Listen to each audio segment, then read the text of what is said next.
कचोरी, समोसे या पुरीसमोर तुम्ही ते विसरून जाल. इतक्या मस्त ह्या पुऱ्या लागतात ना. आपण हे गव्हाच्या पिठापासून पुरी बनवली आहे.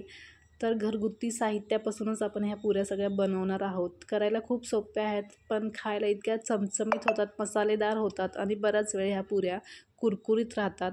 चला तर पटकन रेसिपीला सुरुवात करूया. व्हिडिओला लाईक केलं नसेल तर पटकन लाईक करा आणि माझ्या यूट्यूब चॅनलला नक्की सबस्क्राईब करा. तर एकाच वाटीनं किंवा कपाने मेजरमेंट घ्यायचं आहे आपल्याला. इथं 1 कप गव्हाचं पीठ घेतलं आहे आणि अर्धी वाटी रवा घेतला आहे. गव्हाचं पीठ आणि रवा हे चाळूनच वापरायचं आहे. जे पोहे खातो ना त्या चमच्याने आपण 1 चमचा तीळ घेतले आहेत. आता छोट्या चमच्याने आपण 1 चमचा धने घेतले आहेत. तर याच्यामध्येच आपल्याला 1 चमचा बेसन टाकायचं आहे. बेसन पीठ असतं ना ते पीठ टाकायचं आहे. बेसन पिठामुळं काय होतं, पुरी तर खमंगच होते पण तेलकटसुद्धा होत नाही. ही टिप्स लक्षात ठेवा. अर्धा चमचा आपल्याला हळद टाकायची आहे. छोटा चमचा असतो ना त्या चमच्याने मी हळद टाकली आहे. आता याच्यामध्ये चवीप्रमाणे आपल्याला मीठ टाकायचं आहे. हे सगळं चमच्याने आपल्याला मिक्स करून घ्यायचं आहे. खरं सांगू ना, मार्केटला जेव्हा ही कोथिंबीर स्वस्त असते ना, आपण घरी कोथिंबीर घेऊन आलं की आपल्याला काय सुचते, कोथिंबीरच्या वड्या. तर आपण कधीही कोथिंबीरच्या वड्याच करतो, कारण कोथिंबीरच्या वड्या करायला भरपूर वेळ जातो. पण ही रेसिपी सोपी आहे. कोथिंबीर कापून मस्त त्या पिठामध्ये जर आपण टाकले तर इतक्या मस्त खमंग पुऱ्या होतात ना. खरंच एकदा त्या कोथिंबीर वडीपेक्षाही कोथिंबीर पुरी खरंच खूप खमंग लागते. एकदा नक्की करून बघा. आता छोट्या चमच्यानी 1 चमचा लाल तिखट टाकला आहे. पुन्हा व्यवस्थित आपल्याला हे मिक्स करून घ्यायचं आहे. एक किचन टिप्स सांगते मी तुम्हाला. कधी पण गव्हाचं पीठ आपण जेव्हा मळतो ना, प्लेटीत कधीच मळायचं नाही. कधी पण कढईमध्ये किंवा पातेल्यामध्ये मळायचं, म्हणजे पीठ पटकन मळल्या जाते. ही टिप्स लक्षात ठेवा. आता हे सगळं व्यवस्थित मिक्स करून झालेलं आहे. आपल्याला एक वाटण तयार करायचं आहे. इथे 4 ते 5 हिरव्या मिरच्या घेतल्या आहेत. हे मिरच्या आहेत ना खूप कमी तिखट असतात, म्हणून ह्या थोड्याशा जास्त मिरच्या घेतल्या आहेत. आता तुम्हाला जर मिरचीचं प्रमाण कमी जास्त करायचं असेल तर मिरचीचं प्रमाण तुम्ही कमी जास्त करू शकता.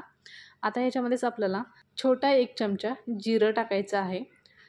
आता आपण एक वाटण तयार करणार आहोत. हे वाटण खूप मस्त होते, खूप खमंग पुऱ्या होतात. हे वाटण नक्की बनवा. चमचा बघू शकता, मी छोट्या चमच्याने जिरं घेतलं आहे. आता त्याच चमच्याने आपल्याला 1 चमचा ओवा घ्यायचा आहे आणि 7 ते 8 लसणाच्या पाकळ्या घ्यायच्या आहेत. आता हे मिक्सरला आपल्याला आदरकच्चं वाटून घ्यायचं आहे. जास्त बारीक पेस्ट नका बनवू, एकदम आदरकच्चं फिरून घ्यायचं आहे. या पद्धतीने बघू शकता. ह्या पुऱ्यांना 3 ते 4 दिवस मस्त राहतात, खराब होत नाहीत.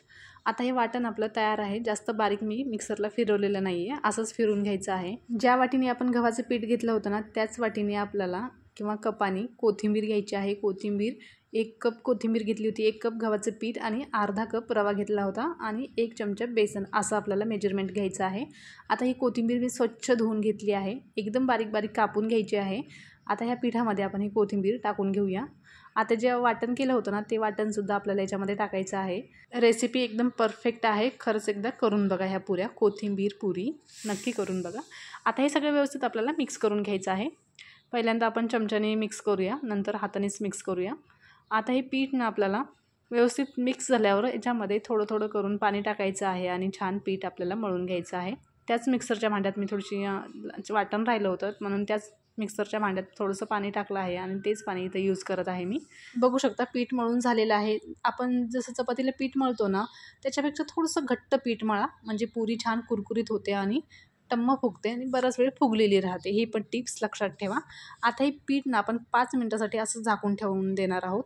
5 मिनटानंतर बघू शकता पुन्हा एकदा पीठ आपण थोडंसं मळून घेणार आहोत. आता या पिठाला आपण थोडंसं तेल लावणार आहोत आणि पुन्हा एकदा छान मळून घेणार आहोत. आणि हे पीठ मळून झाल्यावर आता आपल्याला लगेच पुऱ्या बनवायला घ्यायच्या आहेत. अजून एक टिप सांगते, जर तुम्हाला पुरी खायची नसेल ना तर तुम्ही याचे पराठेसुद्धा बनवू शकता. पराठे पण मस्त होतात. एकदा नक्की करून बघा. आता पीठ छान मळून झालेलं आहे, तर याचे छोटे छोटे आपण गोळे बनवून घेणार आहोत. तुम्हाला जेवढी मोठी पुरी पाहिजे असेल, जेवढी छोटी पाहिजे असेल तेवढे तुम्ही गोळे बनवून घेऊ शकता. एवढ्या साईजमध्ये मी असे गोळे बनवले आहेत, बघू शकता. आता एक एक गोळा आपल्याला त्याला थोडंसंच पीठ लावायचं आहे. जास्त पिठाचा वापर नका करू. एकदम थोड्या पिठामध्ये आपल्याला ही पुरी छान लाटून घ्यायची आहे. तर जर तुम्हाला पीठ लावायचं नसेल तर तुम्ही तेल लावूनसुद्धा ही पुरी लाटून घेऊ शकता. तर बघू शकता जास्त पातळ नको आणि जास्त जाड पण नको, नाहीतर टम्म पुऱ्या फुगणार नाहीत. जास्त पातळ असल्यावर फुगणार नाहीत आणि जास्त जर जाड केल्या ना तर पुऱ्या आतून कच्च्या राहतील.